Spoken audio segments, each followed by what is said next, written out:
నీకు పిల్లలొద్దు ఏమొద్దు, అతను పని మనిషిని చేసిన పిల్లల్ని అత్తమ్మ దగ్గర వదిలిపెట్టి ఊరి మీద వాడి ఒక్కటే ఎంజాయ్ చేస్తూ ఒక్కటే తిరుగుతావా అని పిచ్చి పిచ్చి ఒక ఆమె అయితే కామెంట్లో తెగ పెట్టేస్తుంది. ఆడోళ్ళ శత్రువు అంటారు చూడు, నిజమేమో అనిపిస్తుంది. ఏదో ఆమెనే నా పిల్లల్ని పోషించినట్టు ఫీల్ అయిపోతుంది. మా అత్తమ్మకు లేని బాధ ఆమెకు ఎక్కువ అయిపోతుంది.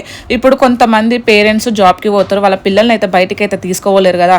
సో మా సిచ్యువేషన్ కూడా అలానే ఉంది. ఇప్పుడు మేము వీడియోలు చేయడానికి బయటికి పోతే పొద్దున ఎప్పుడు పోతామో ఎప్పుడు వస్తామో మాకే తెలియదు. ఒక్కొక్కసారి అయితే టైంకి తినము. అదే పిల్లల్ని తీసుకోపోతే వాళ్ళకి టైంకి తినకుండా వాళ్ళు ఇబ్బందిగా ఫీల్ అవుతారని వాళ్ళని తీసుకోవము. అదే ఇంట్లో అత్తమ్మ దగ్గర పెడితే టైంకి తింటారు, టైంకి పడుకుంటారు, మంచిగా ఆడుకుంటారు అని మంచిగా వాళ్ళకి టైం ఉంటుంది కదా అన్నట్టు ఇంట్లోనే వదిలిపెడతాం.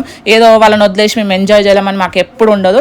వాళ్ళు ఉంటారే మేము ఇంకా ఎంజాయ్ చేస్తాం. మా అత్తమ్మ దగ్గర వదిలిపెట్టినా సరే మా మనసు మొత్తం పిల్లల మీదనే ఉంటుంది. ఏం చేస్తారా, తిన్నారా, పడుకున్నారా, సతాయించినారా అని ఇంటికి పోయే వరకు వాళ్ళ మీదనే ఉంటుంది. ఒక్కసారి పేరెంట్స్ గురించి పిల్లల గురించి కామెంట్లు పెట్టేటప్పుడు ముందు వెనక ఆలోచించండి. ఏ పేరెంట్స్ అయినా పిల్లల్ని ఇష్టపడతారు. ఇట్లా ఏదో వాళ్ళని వదిలేసి బయట పోయి ఎంజాయ్ చేయాలని ఎవరికి ఉండదు. ఇట్లా పెట్టి బాధ పెట్టి మీరు ఎందుకు ఇట్లా చేస్తారో నాకైతే అసలు అర్థం కాదు. ప్లీజ్ ఇంకోసారి అట్లా అనకండి. ఇంకా మేము ఇప్పుడు కూడా స్పెషల్గా షాపింగ్ కోసం అయితే రాలేము. చిన్న వర్క్ ఉంటే ఆ వర్క్ కంప్లీట్ చేసుకొని పక్కనే చార్మినార్ ఉంది కదా, వచ్చి కూడా చాలా డేస్ అయింది.